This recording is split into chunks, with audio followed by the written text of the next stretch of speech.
Hey guys, hey, it is Saturday at the ATL. This is your girl Angie, and I am coming to you guys with some did you knows and just some tips. So a lot of people come to me that want to purchase a home, but they don't know how to start. So I said, you know what? Maybe I can start doing some quick videos to give a few tips of things that you need to prepare for when you're trying to purchase a home. So what we're going to discuss today is, am I ready to purchase a home? How do you know if you're ready? So first off, you need financial stability.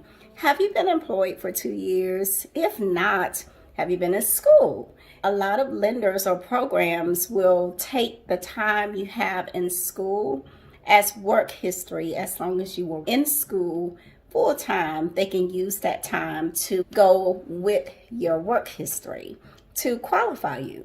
Think about that. If you haven't been employed for 2 years consistently, what were you doing during those breaks? Was it due to school? Were you a full-time student? If so, we may be able to move forward. It's a case-by-case scenario. So if you've been in school full-time and you didn't graduate and you decided, hey, I need to go back to work right now, I'll do school later, but you were a full-time student, you've been in school for a year, you go to work, you've been working on that job for a year, they can take that college history, those hours, and use it as a full-time position, work hours, combine it to create that 2-year work history. So it's simple things that can be done to assist you in reference to financial stability. Next thing is you have money saved up. You got to have some money if you want to purchase a home. So usually you're going to have your down payment, you're going to have closing costs. You can take money from savings, 401k, you can use gift funds in some cases to help you with your money to close. In some cases, you can get 100% financing options. There are a lot of lenders that have in-house programs where you don't have a down payment, or you may be where you can use a VA loan, which doesn't require a down payment. If you want to buy in a rural area, you could use USDA, which doesn't require a down payment. Other than that, if you're doing like a regular FHA conventional, you will at least need between 3 to, in some cases, 10 to 20% down. Now, I say 10 to 20% down if you're looking at a conventional loan and you don't want the PMI. So a lot of people think you have to have 20% down to purchase a home. Not correct in a lot of cases. A lot of people will pay that extra 20% down so they don't have private mortgage insurance when you're dealing with a conventional loan. However, with most FHA loans are 3.5% down as long as you meet those credit score requirements. If your credit is lower, there are some cases where you can get an FHA loan with a lower credit score. However, the interest rate and money out of pocket will be much higher. Rule of thumb, we need at least a 620 credit score at a minimum. Your credit score, you have 3 credit scores, Experian, Equifax, TransUnion. Whichever score falls in the middle is what the lenders are going to use to determine if you can qualify for the loan. If it's you and your husband or your significant other, they take the lowest credit score of the two. So keep that in mind as well. So do things to keep your credit score up. You need at least a minimum of 620.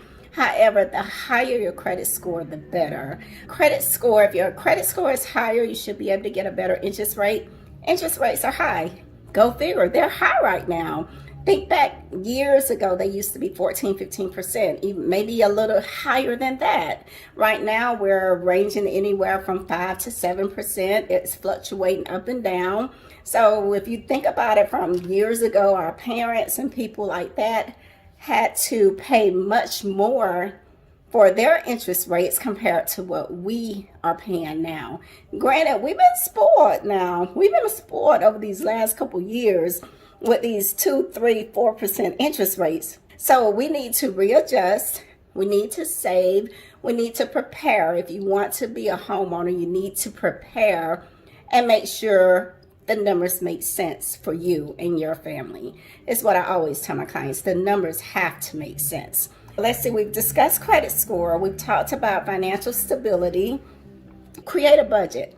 That's another thing. You could create a budget, go through all of your expenses, see what's left over after you've paid all your bills. If you're currently paying rent right now, take that amount, add maybe a couple more hundred to it to see if that makes you comfortable. If you decide to purchase a home and the home you want to purchase maybe $300-400 more, will that still give you a comfortable lifestyle? I always tell my clients, we don't want you house poor.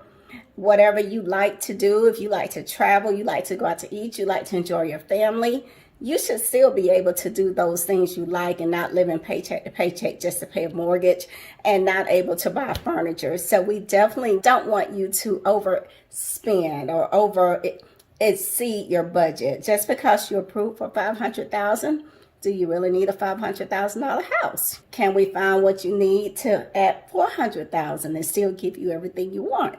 Those are some things you need to think about. So gist of today's message, you guys going to see in my videos, I'm going to keep it real. It's going to be raw. If I mess up, we're going to mess up and keep this thing rolling. There's going to be bloopers, just like with my closing day videos. It is what it is. So financial stability.